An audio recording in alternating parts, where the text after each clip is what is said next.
پێت وایە ئێرە کێیە؟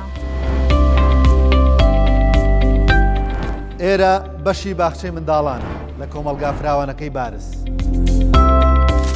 منداڵەکان لێرەوە خولیای پەروەردە و فێرکردن دەبن.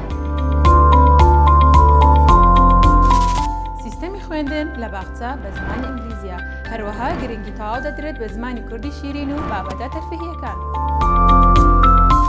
بۆ یاری و کەیفخۆشی گۆڕەپانێکی ئازاد و فراوان ئامادەیە کە چەندین یاری جۆراوجۆری تێدایە.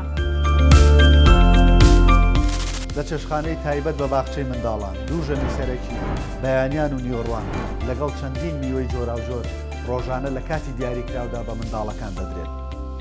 لە ڕووی سەلامەتی و تەندروستیەوە منداڵان هەموو کات چاودێری دەکرێن و بۆ هەر حاڵەتێکی نەخوازرا و پەرستار و فریاگوزاری سەرەتایی ئامادەن. جگە لەوە ساڵانە چەندین چاڵاکی تەندروستی ئەنجام دەدرێن.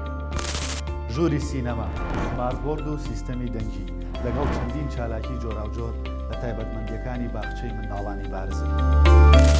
بۆ ئاشنابوون بە چەندین تایبەتمەندی دیکە دەتوانن لە پلاتفۆرمەکانی سۆشیال میدیا لەگەڵمان بن.